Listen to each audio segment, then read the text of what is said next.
The most incestuous patriarch in Alabama had impregnated mother, daughter, and sister, all within the same house. These very words reverberated through the halls of the Shelby County courthouse back in 1968, when the case of the Harmon family came to public light, exposing one of modern America's most disturbing tales of consanguinity. South of Birmingham, Alabama, nestled in the dense hills, far from the urban energy of the 1960s, lay a property that was almost impossible to reach.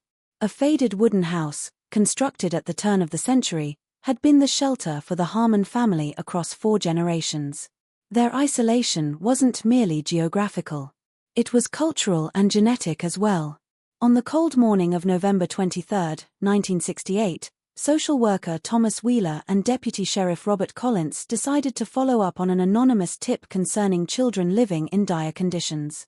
Having navigated narrow paths for nearly an hour, they finally arrived at the clearing where the main house stood.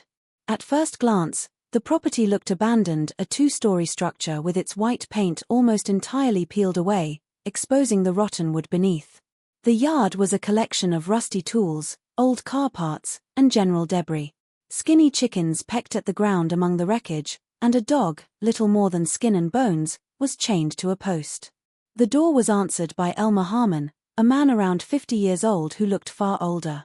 He was tall and thin, his shoulders hunched, his gaze suspicious, and he only reluctantly allowed them inside. The interior revealed conditions that were even more appalling. The air was thick with the smell of mold and urine. In the main room, a fragile-looking woman, no older than 35, was cradling a newborn. Elmer introduced her as his wife, Mary. It was then that Wheeler noticed another woman, who appeared to be about 70, sitting in a rocking chair. Elmer introduced her as his mother, Martha Harmon. Most disturbing of all, however, was the fact that Martha was also cradling a baby, one that seemed just a few months old. "And who is this baby?" Wheeler asked. "He's my son," Martha replied, without a hint of shame. As they were speaking, a young girl of about 16 came down the stairs, carrying yet another infant. The teenager's facial features suggested genetic abnormalities, widely spaced eyes, a receding chin, and low-set ears. "This is my daughter, Ruth," stated Elmer, his tone a mix of pride and possessiveness. "And this is her baby." Wheeler was beginning to understand that something profoundly disturbing was happening here. 3 generations of women, and each one had a baby. When Collins directly asked who the father of these children was, Elmer's answer left them both in shock. "They're mine," he answered, defiant. "They are all my children. This is my family, and it's no one else's business." Elmer Harmon had just confessed to maintaining consanguineous relations with his own mother, his wife, and his daughter, admitting he was the father of all 3 recently born infants. "The laws of God and men don't apply here," Elmer continued. "We are a special family.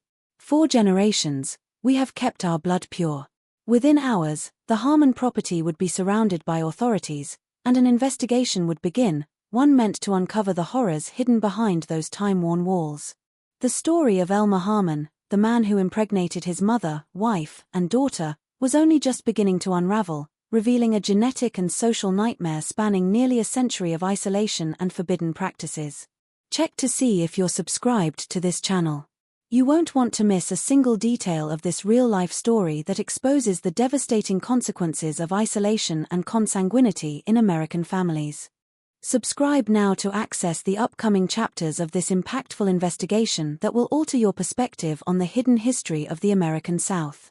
The Harmon family saga did not start with Elmer. The roots of this consanguineous lineage trace back to the American Civil War, when Jeremiah Harmon, Elmer's great-grandfather, settled in that remote part of Alabama after deserting the Confederate Army in 1863. Jeremiah, a violent and paranoid man, selected that isolated spot to evade the authorities. With him came his young wife, his sister, and 2 cousins, forming the original nucleus that would give rise to one of the most genetically closed lineages in modern American history. When authorities began looking into Elmer's case in 1968, they uncovered diaries written by different members of the Harmon family across the generations. These documents laid bare a disturbing ideology forged in isolation. A passage from the diary of Frederick Harmon, Elmer's father, written in 1932, read, We keep our blood clean while the world out there corrupts itself. Every Harmon generation is stronger than the last. The weak children do not survive. Only the strong remain. It is nature's law. This twisted line of thinking began with Jeremiah and was handed down as a sacred tradition. The extreme isolation is what permitted these practices to continue without outside interference for over a century. Mary, Elmer's wife, was one of the rare external additions to the Harmon line. Born into an impoverished rural community some 30 miles away, she met Elmer at an agricultural fair in 1952. Just 16 years old at the time, Mary saw in Elmer, then 34, a chance to escape her own family's poverty. What Mary found upon arriving at the Harmon property was a reality far different from what she had been promised. The house was in ruins. The land produced barely enough food. And she quickly realized something was deeply wrong in the relationships between Elmer and the other family members, especially his mother. When Martha became pregnant by Elmer, Mary tried to run. She was caught before she could reach the main road and was kept chained in the barn for weeks. This attempt to escape marked the start of a period lasting more than 15 years, a time of psychological and physical captivity. The Harmon case is an extreme example of how geographic isolation can lead to genetic isolation, explained Dr. Richard Thompson, a geneticist who studied the family. When a population remains isolated for generations and consistently practices consanguinity, we witness a gradual collapse of genetic diversity, leading to a concentration of harmful recessive mutations. This concentration of recessive genes began to show its devastating effects in Elmer's generation. Of the 8 children his mother Martha had borne, only 3 survived into adulthood. The others died from a range of congenital complications. Ruth, the teenage daughter of Elmer and Mary, showed clear signs of genetic collapse. Beyond her distinctive facial features, she suffered from severe scoliosis, fused fingers on both hands, and significant cognitive delays. During the investigation, authorities discovered an improvised cemetery at the rear of the property. Small wooden crosses, many rotted by time, marked the graves of dozens of Harmon children who had not survived. Some graves bore only numbers carved into the wood, with no names or dates. The family had maintained an elaborate belief system to justify their practices. They did not view consanguinity as wrong or harmful, but rather as a method to preserve what they called the Harmon essence, an almost mystical concept of family purity that transcended common laws. The investigation further revealed that Elmer was not the first in his line to have relations with multiple generations of the family. His own grandfather, Isaiah Harmon, had followed a similar pattern, fathering children with his mother, sister, and 2 daughters. On December 12, 1968, 3 weeks after the initial discovery, a coordinated operation involving social services, law enforcement, and medical teams was carried out.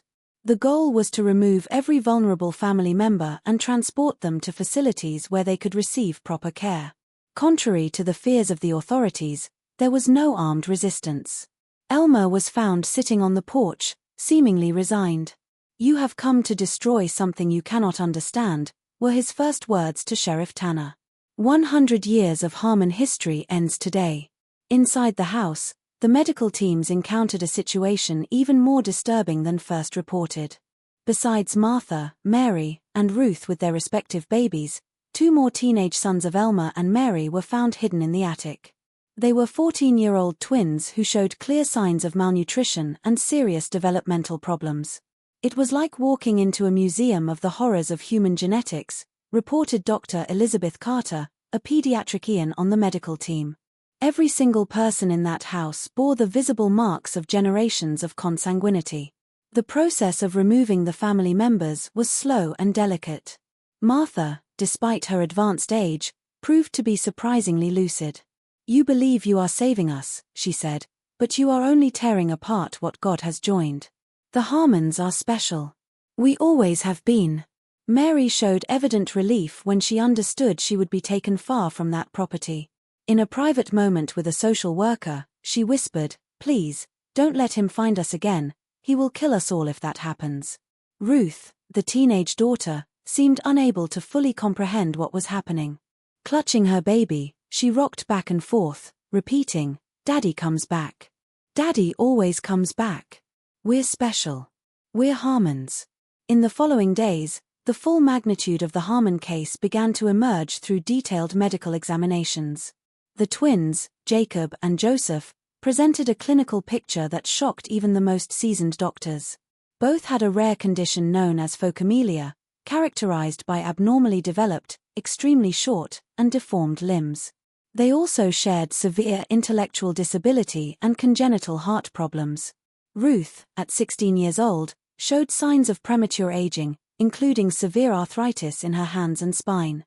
Her baby, born from the union with her own father, was diagnosed with multiple genetic conditions, including a Pert syndrome, which involves the premature fusion of skull bones and severe facial anomalies.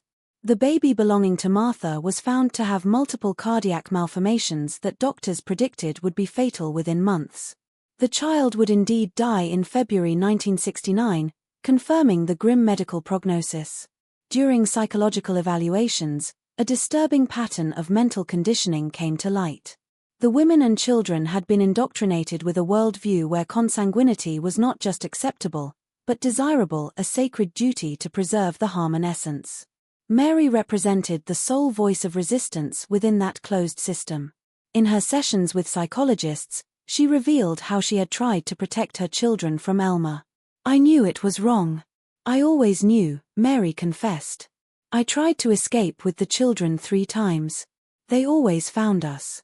The last time, he broke my leg as punishment." As the investigation moved forward, prosecutors faced a complex challenge. How were they to present a case that defied common understanding? How could they explain the evolution of a family line that had developed a belief system normalizing practices condemned by all? The local press eventually caught fragments of the story. The initial reports were cautious and vague, but as details leaked, the story gained national attention. The authorities managed to get a court order to restrict coverage of the case, aiming to protect the victim's privacy. Meanwhile, in the county jail, Elmer Harmon proved to be surprisingly calm and cooperative. During interrogations, he spoke openly about his practices and beliefs, showing no sign of remorse or understanding that he had done anything wrong. "You don't understand because you are not a Harmon," he often repeated to investigators. "Our lineage serves a greater purpose. Each generation brings us closer to perfection. The children who don't survive are merely the weak branches being pruned." When you realize the gravity of this case, it's impossible not to feel a mixture of horror and compassion for the victims. If this account has touched your heart, leave a comment saying, "May justice be done for the victims of the Harmons." Your voice matters in keeping alive the memory of these people who suffered in silence for so many generations. The trial of Elmer Harmon began on March 17, 1969, at the Shelby County Courthouse.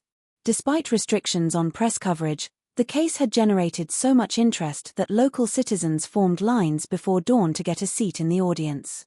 Judge Harold Montgomery warned the jury that they were about to hear testimony that would challenge their understanding of the depths of human depravity and asked them to maintain objectivity despite the shock they would certainly feel.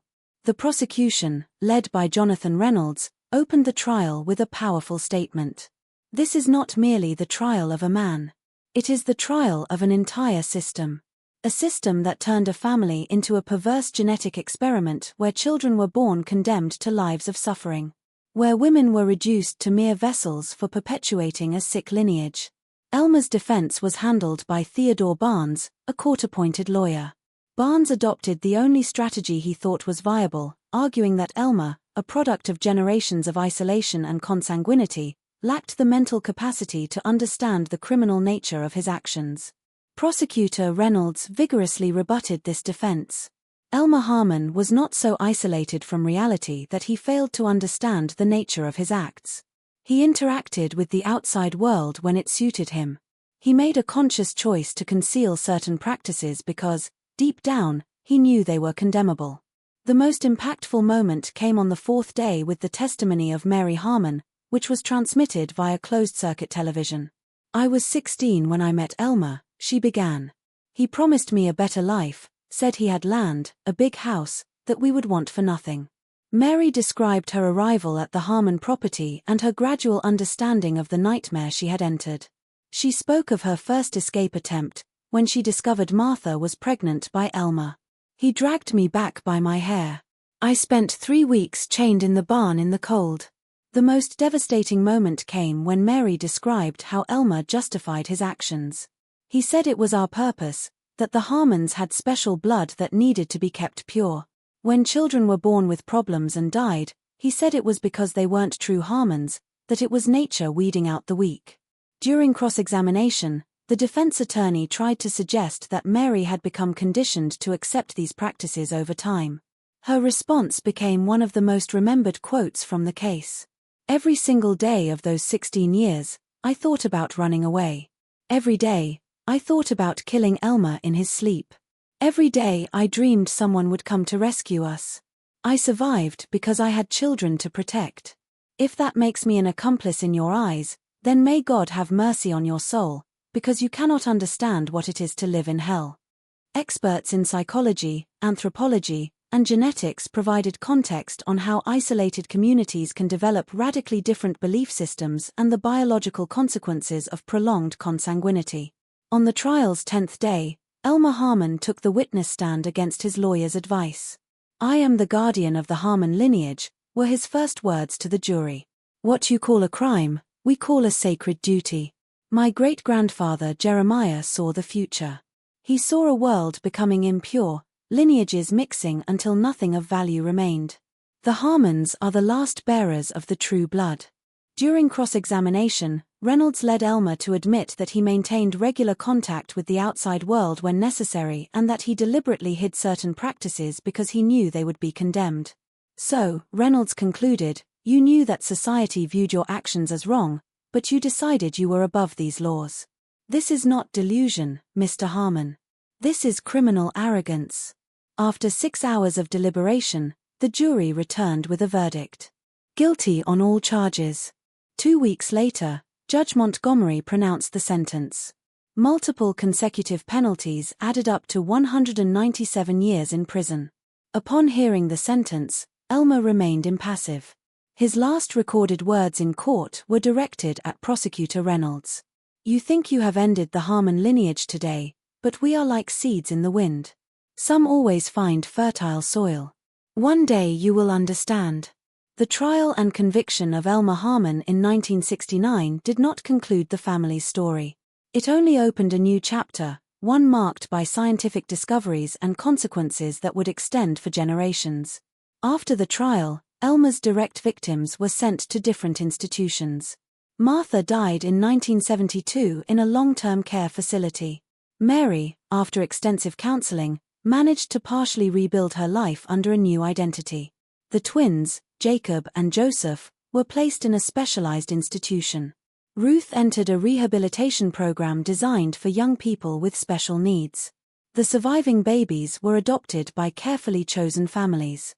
In 1975, Dr. Richard Thompson got approval for a longitudinal study of the surviving Harmon family members. The Harmon Project began to systematically document the genetic consequences of 4 generations of consanguineous marriage. What we learned transformed our understanding of how extreme inbreeding affects the human genome, Thompson explained years later. The preliminary findings identified multiple rare recessive genes that appeared with an alarming frequency in the Harmon line. Particularly significant was the discovery of a rare metabolic condition later named Thompson-Harmon syndrome, characterized by an enzymatic deficiency affecting the metabolism of certain amino acids. This condition was present in nearly 40% of the studied Harmon descendants. The studies also revealed that the Harmon lineage had branched out more than originally thought.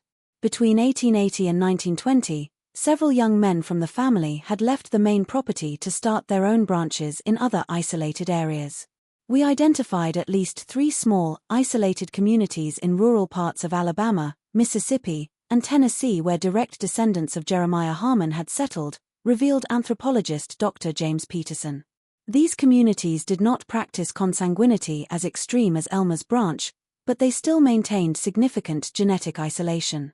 In 1988, researchers located a woman of about 30 with the facial features typical of the Harmon lineage. Genetic tests confirmed she was Elmer's biological daughter, conceived before his arrest. Her biological mother was a temporary worker on the Harmon property who had fled and later given the child up for adoption. This woman, identified only as Subject 47, had grown up in a normal environment with proper nutrition, education, and medical care. Surprisingly, she exhibited fewer health problems than other direct descendants of Elmer, though she still had certain distinctive genetic characteristics. The case of Subject 47 shows us how environment can partially mitigate even severe genetic predispositions, Thompson concluded. It's a powerful reminder of the complex interplay between nature and nurture. In 1992, using new genetic sequencing techniques, researchers identified a specific set of mutations they called the Harmon signature, a unique combination of genetic variants that produced a characteristic set of physical and neurological conditions. They pinpointed at least 14 specific mutations that, in combination, produced the phenotype repeatedly observed in Elmer's direct descendants. Elmer Harmon died in prison in 1994 at the age of 76. Mary, living under her new identity, agreed to one interview. "People remember the horror, the shock, the disturbing details," she said. "What they don't see are the lives that continued after. The children who survived, the grandchildren who were born, how some of us found a measure of peace despite it all." Mary revealed that she saw the scientific work as a way to give meaning to her family's suffering. "If any good can come from this terrible story, it is the knowledge that will help other people. Every discovery they make using our DNA is a small victory against the evil that Elmer represented." In the early 2000s, with the progress of the Human Genome Project, the Harmon Project entered a new phase.